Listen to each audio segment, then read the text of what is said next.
হিন্দু ধর্মের প্রধান দেবতা বিষ্ণুর 10 অবতার হলেন। এখানে বন্ধুরা 10 অবতারকে দেওয়া হয়েছে, পরপর আমি দেখাচ্ছি। নারায়ণ, কল্কি, তারপর দেখুন বুদ্ধ, তারপরে বলরাম, রামকৃষ্ণ, তারপরে পরশুরাম, তারপরে বামন, নৃসিংহ, বরাহ, তারপরে হলো কুর্ম, তারপরে মৎস্য। এই 10 অবতার এখানে খুব সুন্দর করে তুলে ধরেছে যে বিষ্ণু 10 অবতার বিভিন্ন যুগে তিনি বিভিন্ন রূপে ধরা দিয়েছিলেন, এসেছিলেন, এবং কল্কি অবতার কলিযুগের শেষ পর্বে অবতীর্ণ হবেন সবাই হিন্দুরা মনে করে, সেই এখানে এটাই তুলে ধরা হয়। নমস্কার বন্ধুরা, আপনারা সবাই কেমন আছেন? আশা করি সবাই ভালো আছেন, আমিও ভালো আছি। বন্ধুরা, এখন আমি আছি ঘোষপাড়ায় বাবুইদের বাড়িতে, রাজবাড়িতে। এইখানে বন্ধুরা প্রতি বছর রাস উৎসব হয়। আমি কোনোদিন আসিনি, এই প্রথমবার এলাম। রাস উৎসব, এদের রথ আছে, রথযাত্রার সময় রথ বেরায়। তো এখন রাস পূর্ণিমার সময় এদের রাস উৎসব পালিত হয়। তারপরে রাস উৎসবে এদের খুব জমজমাট, এখানে পুতুল নাচ হয়।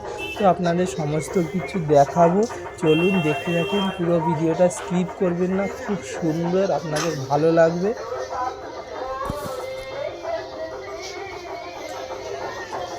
বন্ধুরা, এই রাজবাড়ির মানে এই বাবুইদের যে এই রাজবাড়ি, এই যে যেখানটা যে রাস সাজিয়েছে,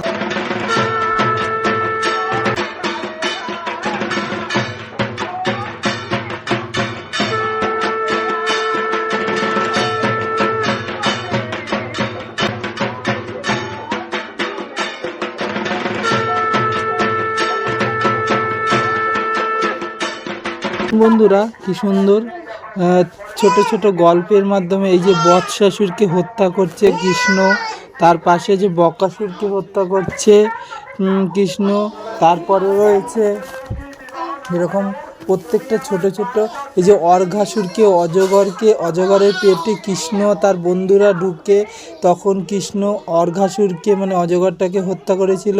তারপর ড্যাঙ্কাসুরকে, গাধাকে পাঠান দেবকীর অষ্টম গর্ভে সন্তান কৃষ্ণকে হত্যা করার জন্য। তখন সেই বৎসাসুরের মতো ড্যাঙ্কাসুরকে 2 পা ধরে চারিদিকে ঘুরিয়ে হত্যা করেছিল। তারপরেরটা হচ্ছে কালিয়ানাগ, যমুনা নদীর তীরে তার সন্তানদের নিয়ে যখন থাকতো, কৃষ্ণ বিশাল আকার ধারণ করে কালীনাগের মাথায় উঠে বাঁশি বাজিয়ে তাকে পদপিষ্ট করে হত্যা করেছিল। তারপরে কেশাসুরকে পাঠিয়েছিল, তখনও কেশাসুরের মুখে হাত ঢুকিয়ে কৃষ্ণ তাকে শ্বাসরোধ করে হত্যা করেছিল। এরপরে কংসকে হত্যা করে এবং দেবকী এবং বাসুদেব উগ্রসেনকে উদ্ধার করে। এগুলো সব ছোটো ছোটো গল্পের মাধ্যমে কী সুন্দর করেছে। তারপর শিশুপাল 100 অন্যায় ক্ষমা করার পর তাকে সুদর্শন চক্র দিয়ে হত্যা করে। বন্ধুরা, এখন এখানে হচ্ছে পুতুল নাচ। যে পুতুল নাচের দেখুন কত লোক এসেছে। আর আজকের হলো মহাভারতে যে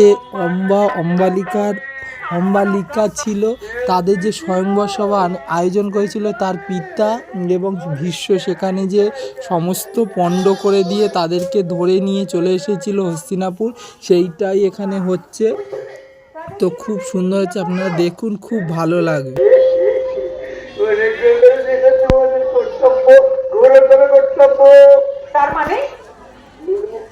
তার মানে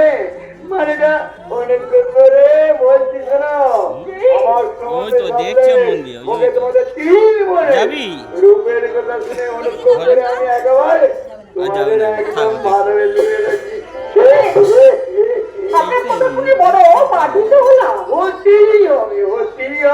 আমি তো আজকে সে লোক নাই, আমি বিযুক্ত শ্রীমান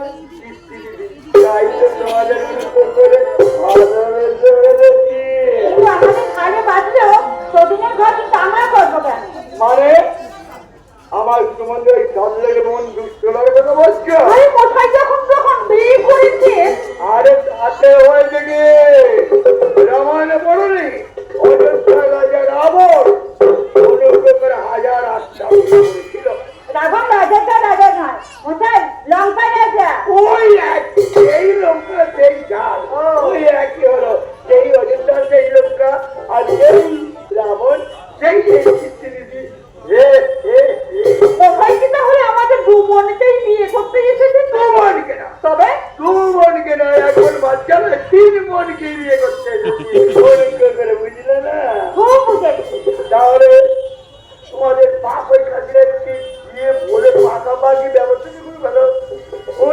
করে বিয়ের যৌতুক স্বরূপ এই কাশিরাজগুলো পেলেই হবে।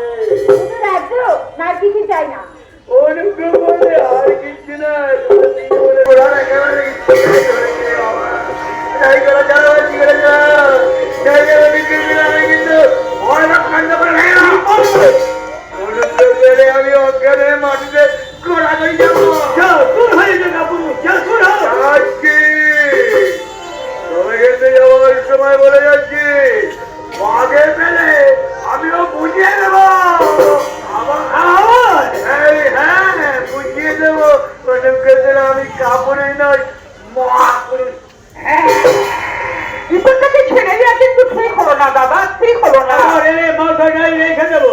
এখন চলো হ্যাঁ খুললোটা তো তুমি যাচ্ছে। পিতা যাচ্ছেন? হ্যাঁ মা হ্যাঁ, তোদের 3 বোনের জন্য আমি 3 জন উপযুক্ত পাত্র ঠিক করেছি। তাই আমাদের স্বয়ং মরার আয়োজন করে দিন না পিতা। আমার মনে হয় আম্মা ভালো কথাই বলছে। খুললোটা তো স্বয়ংবর সভায় মনোনীত প্রতি নির্বাচন করলে ওরা সুখী হবে। স্বয়ম্বর মা আম্মা অম্বালিকা, তোমরা কি মনে মনে কাউকে ক্ষমা করবেন পিতা, ক্ষমা করবেন। মায়ের মৃত্যুর পর আপনার অপরন্ত স্নেহী পুত্র হয়েছি আমরা 3 বোন। আপনার কথার উপর কথা বলা আমাদের থাকে না, তবু জানিয়ে গেলাম আমাদের অন্তরের ভাষা। এছাড়া আর আমরা কিছু বলতে পারি না পিতা, কিছুই না, কিছুই না। অম্বালিকা, আমাদের জন্য তোমার ভাবতে হবে না বাবা। দিদির জন্য তুমি সাগরের আয়োজন করো।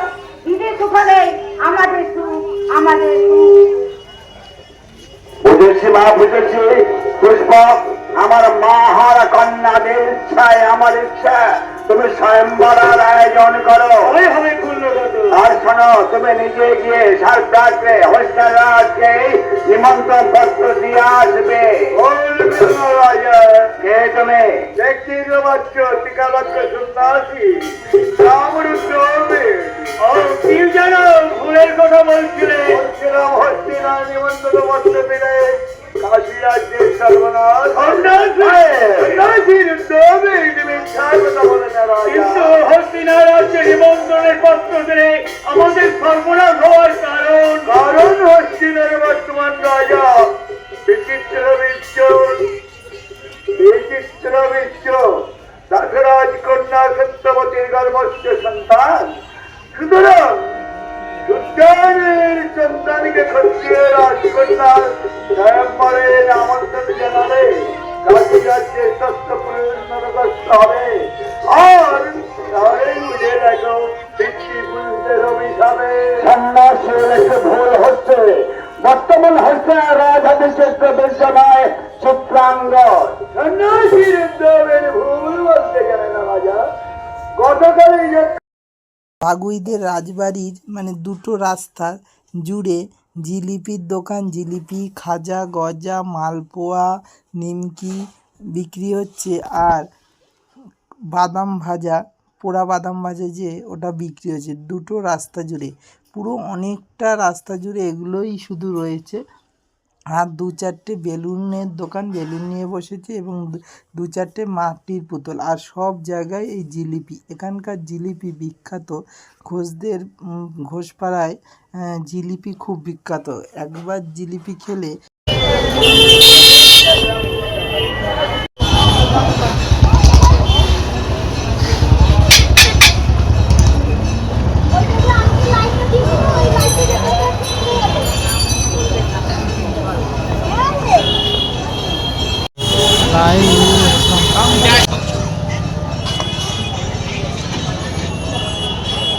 বন্ধুরা, তোমাদের এই ভিডিওটা কেমন লাগলো একটু কমেন্ট করে জানাবে। যদি ভালো লাগে তাহলে লাইক করবে, তোমাদের বন্ধুদের সাথে শেয়ার করবে। আর যারা এখন পর্যন্ত আমার চ্যানেলটাকে সাবস্ক্রাইব করেনি তারা সাবস্ক্রাইব করে নেবে। সবাই ভালো থাকবে, সুস্থ থাকবে।